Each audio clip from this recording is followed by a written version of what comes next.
Quando Deus fica em silêncio, qual é a sua reação? Quando você grita por socorro e a única voz que você escuta é o eco do seu desespero. Quando Deus fica em silêncio, como é que você lida com a sua dor? Quando você ora e a resposta não chega, eu posso lhe garantir que o silêncio de Deus grita mais alto nos ouvidos da nossa alma que o ruído mais barulhento das circunstâncias mais adversas. Entretanto, quando Deus está em silêncio, Ele não está longe, nem indiferente à sua dor.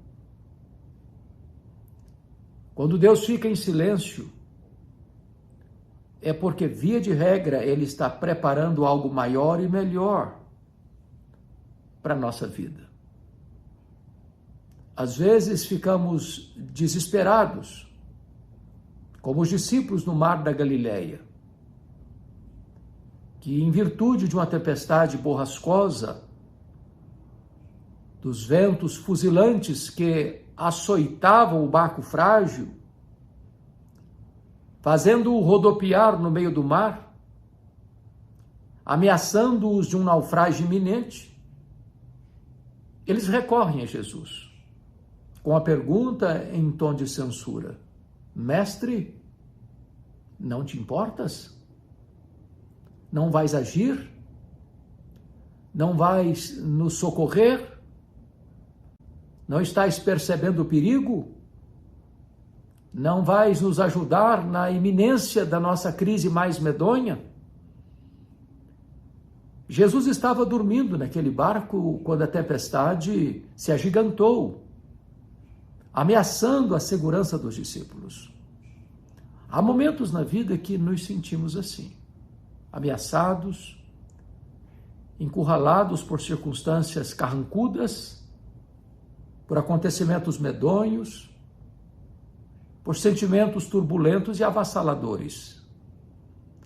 Parece que na hora da crise mais doída, da tempestade mais convulsiva, da dor mais atroz, da enfermidade mais dolorosa, do luto mais traumático, gritamos e parece-nos que só escutamos o eco da nossa própria voz. Esta é a situação de um José do Egito, que, ao ser odiado pelos seus irmãos, jogado num poço, tirado da cova, vendido para o Egito como escravo, fazendo uma viagem de 400 quilômetros a pé, carregando na alma uma dor alucinante, perguntas sem respostas, odiado dentro da sua própria casa e vendido como uma mercadoria barata, caminha para o Egito. Parece sem futuro, deixando para trás um pai aflito e carregando no peito um coração cheio de dor. Então, ele chega no Egito e é revendido. É apenas uma mercadoria. Quando as coisas começam a melhorar para ele é traído, ele é acusado, ele é encarcerado, seus pés são metidos no tronco e ele passa a viver os tempos áureos da sua juventude no calabouço. Muito embora o texto bíblico não retrate as suas reações, mas imagino quantas perguntas, quantos gritos de socorro, quantas angústias rondaram a sua alma, quantos vendavais passaram pela sua mente. Quantas perguntas sem respostas. Ao ver os seus sonhos transformando-se em pesadelos. Quando Deus fica em silêncio. Mesmo o amigo de desventura, o copeiro do faraó, que saiu da prisão pela interpretação do sonho feito por José, esqueceu-se dele. Há momentos que parece-nos que convivemos com a nossa própria dor, somente com ela. Porém, Deus não está longe, Deus não está distante, nem indiferente. Naqueles anos de silêncio de Deus, Deus estava construindo a rampa do palácio para que José fosse governador do Egito. Talvez o silêncio de Deus é a geografia mais próxima da sua intervenção milagrosa. Foi isso que aconteceu com o patriarca Jó. Ele era um dos homens mais extraordinários do seu tempo. O próprio Deus disse a seu respeito: não há ninguém na terra semelhante a ele. Homem íntegro, reto, temente a Deus e que se desvia do mal. Esse homem era o homem mais piedoso da sua geração. Ele era um homem íntegro, aquilo que ninguém via, mas Deus sabia. Era um homem reto e todos podiam perceber e notar. Era um homem temente a Deus, que é o princípio da sabedoria. Isso não é uma opinião, isso é o diagnóstico do próprio Deus. E esse homem vai enfrentar reveses na vida. Ele vai ser acusado por Satanás de servir a Deus por interesse, de só adorar a Deus porque recebe de Deus benesses. E então ele é acusado de ser um mercadejante da fé, acusado de que só servia a Deus porque era abençoado por Deus. O próprio Deus é acusado de ter que suborná-lo com bênçãos para receber dele adoração. E dentro da soberania de Deus e do propósito de Deus, o Senhor permite que ele seja provado, e provado duramente, mostrando para o mundo e para os pósteros que Jó era um homem que amava mais a Deus do que a riqueza, mais a Deus do que a família e mais a Deus do que a si mesmo. Este patriarca é golpeado nas áreas mais importantes da sua vida, sendo o homem mais rico do Oriente, vai à falência, colapsa financeiramente, sendo um pai tão zeloso, tão presente, um pai intercessor e conselheiro, tem a desdita de sepultar todos os seus filhos, 10 filhos, no mesmo dia.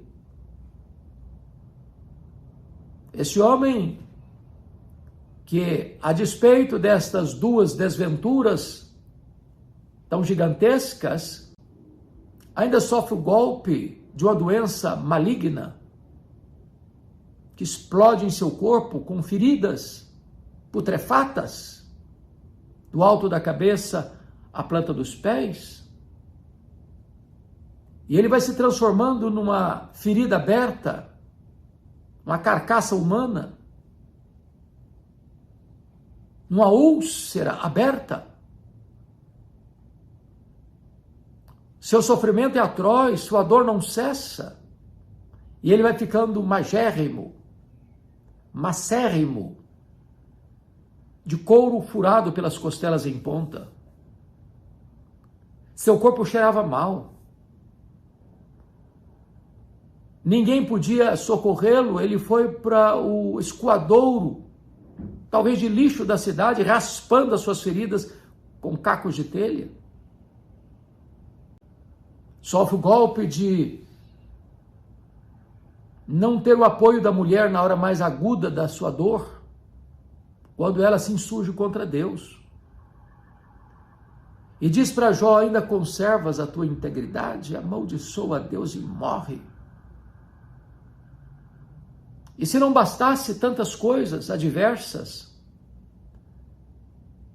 tantas cenas doloridas, tantas providências carrancudas, vêm os amigos de longe para consolá-lo.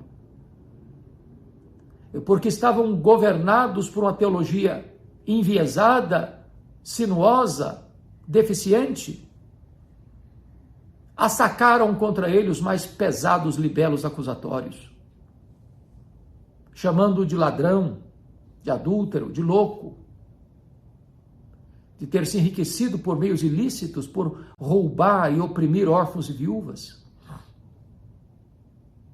E diante de perdas tão profundas dos bens, da saúde, dos filhos, do casamento, das amizades, esse homem reage com perguntas, com queixas, com defesas. Porém, mesmo nessa situação tão difícil, a única voz que ele escuta é o sepulcral e gelado silêncio de Deus. Nenhuma resposta, nenhuma explicação. E Jó precisa conviver com a sua dor, sem saber por quê. Acuado de todos os lados, encurralado por circunstâncias medonhas, sitiado por temores infernais.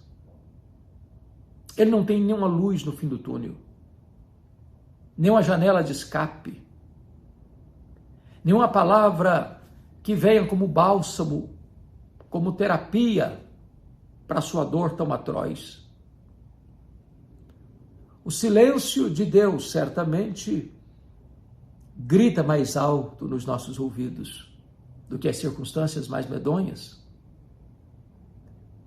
Porém, esse homem que perdera tudo, não perdera a fé. Esse homem que é aconselhado a abandonar a Deus, blasfemar contra Deus e morrer, ousa continuar confiando em Deus. E brada das profundezas da sua alma: mas uma coisa eu sei, é que o meu Redentor vive. Eu verei o meu Redentor. Às vezes o silêncio pode nos machucar. Mas nessas horas, Deus não está longe nem indiferente. O silêncio de Deus é terapêutico. Deus está trabalhando em nós para depois, então, trabalhar através de nós. Eu fico olhando a história não só de Jó, não só de José do Egito, mas a história dos profetas. De homens que, na jornada da vida, passaram por momentos tão difíceis e tão dolorosos, mesmo vivendo uma vida de piedade. É um apóstolo Paulo que, por onde passa, esparrama a luz de Cristo, deixando a centelha do Evangelho brilhar, mas por onde passou, enfrentou sofrimento, e sofrimento atroz. Ele foi perseguido em Damasco, ele foi rejeitado em Jerusalém, ele foi esquecido em Tarso, ele foi apedrejado em Listra, ele foi açoitado em Filipos, ele foi escorraçado em Tessalônica, precisou fugir às pressas, escorraçado de Bereia, foi chamado de tagarela em Atenas, de impostor em Corinto. Ele enfrentou feras em Éfeso, Ele foi preso em Jerusalém. Ele foi acusado em Cesareia. Ele enfrentou um naufrágio para Roma. Ele foi picado por uma cobra em Malta. Ele chegou em Roma preso e algemado. Ele foi fustigado com varas. Ele enfrentou naufrágios de rios e de mares.